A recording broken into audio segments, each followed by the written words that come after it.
Hey guys, I'm back. I know it's been a minute.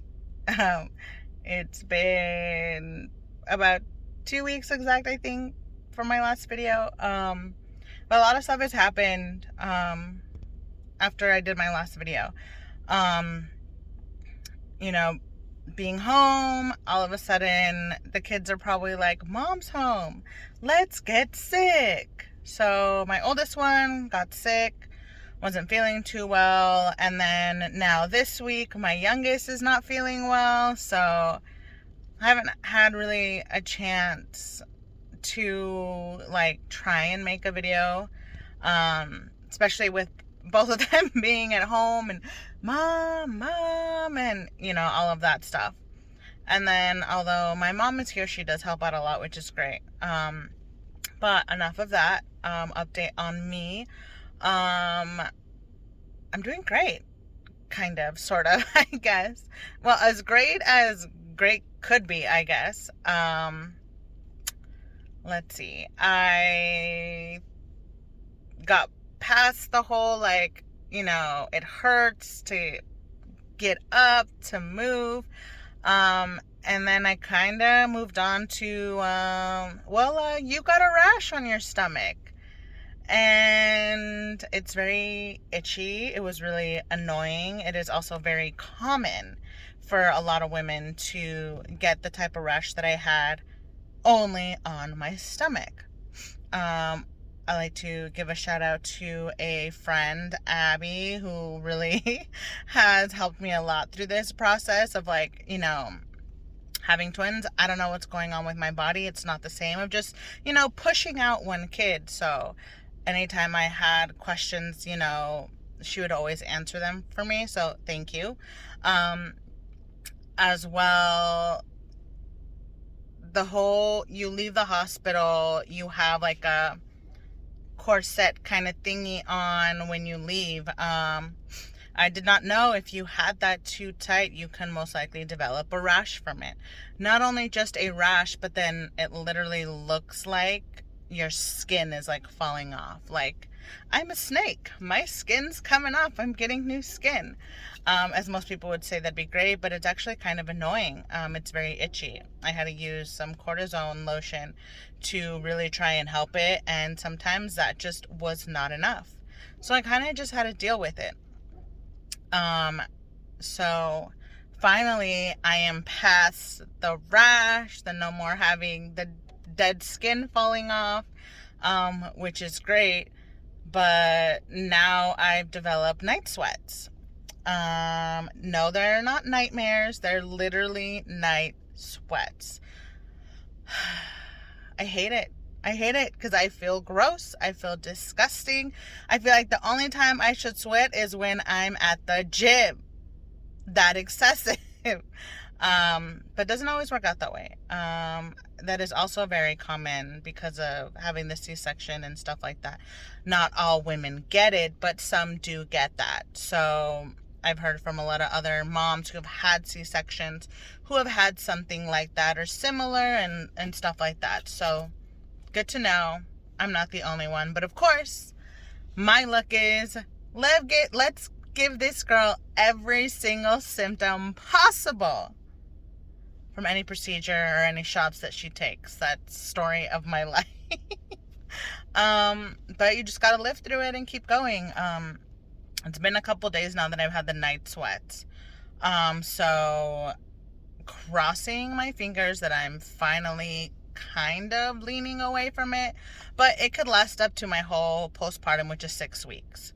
And it's only been almost a week now, maybe.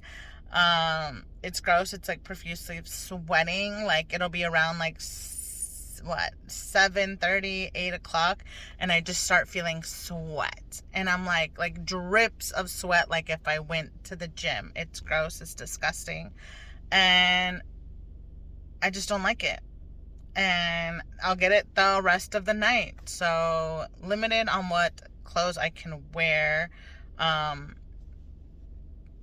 I wore a t-shirt the first night and that thing was soaked. Friday night I fell asleep in my pants, which are cotton pants, and literally felt like I peed myself, where I had to smell the pants just to make sure I didn't. And it was just sweat. But yeah, I was completely soaked. I swear to you, the bralette that I was wearing, I could just, you know, twist it and you'll just see driplets of water coming down of how soaked it was. It was horrible. But hopefully I'm getting past that now. I'm not sweating as much, but I'm also, just wearing a tank top and some really loose shorts. Hopefully that's been helping. As well, not sleeping with a blanket, sleeping with just a sheet has been helping a lot, but there's not much I can do to really avoid it. So that's that. Breastfeeding journey, it's a journey. Because pumping is very different. I've gotten so used to, having a baby and latching on, and I will say, because I told this to my man the other day, I prefer the pain of trying to have the baby latch on compared to trying to fit comfortably in a pump, because that hurts. At first it hurts, and then you kind of get used to it, but gotta keep doing it. Babies are still in the NICU. I went to see the intended parents today because I went to go drop off my milk that I have pumped for the past week and a half, I think, since my milk didn't come in right away. So in my freezer, it did not look like a lot of milk because I kind of had it spread out everywhere. But when I put it all together, I was like, oh, dang. That's a lot of milk.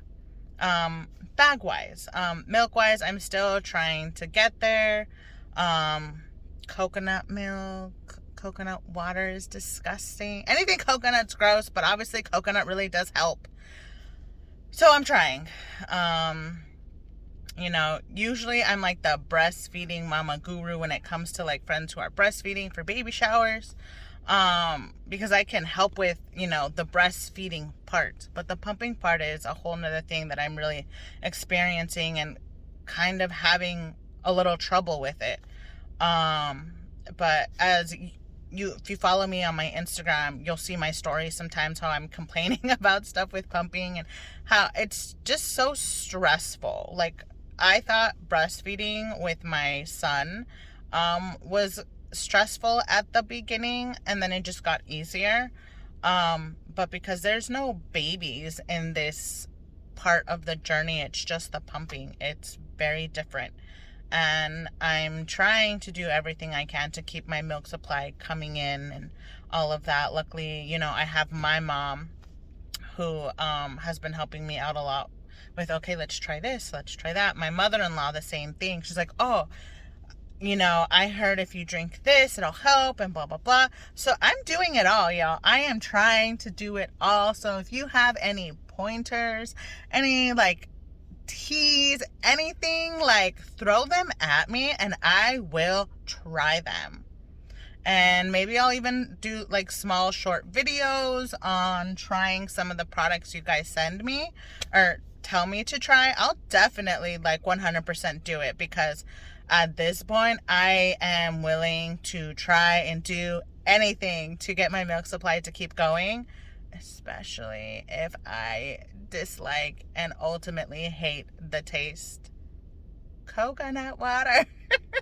I hate it. I don't like anything about coconut. I don't like the texture. I don't like the taste. I don't like nothing. But I'm doing it anyways, just in a different way. I'm not drinking the coconut water purely. I do have seen drinks where they're flavored, so I'm drinking those with the coconut milk so I don't taste the coconut as much. But that's pretty much what's been going on the past 2 weeks. I did see the doctor for my 2-week checkup and was told that I am healing great. Whatever I am doing, keep doing it. And I should be able to go back to work in a couple weeks. So yay on all of that. My scar is looking good. I am looking healthy, and that's all I can say. Like, I can't be mad because everything is just working out so well, and I'm so excited. Um, and now just trying to pump in, keeping that going for the babies. Other than that, that's been pretty much it that's been going on the past 2 weeks, and reasons why I haven't really had time to post a video. So obviously this one's a little bit longer than my last one. So sorry about that, but I didn't want to leave anything out, especially being gone for 2 weeks and not letting anybody know what has been going on. But yeah, like I said, if you have any pointers, any ideas on helping me produce more milk, that would be great. Shoot them my way, either in the comments or on my Instagram account. All right. Thanks. And hopefully I'll be able to post another one next week. Bye.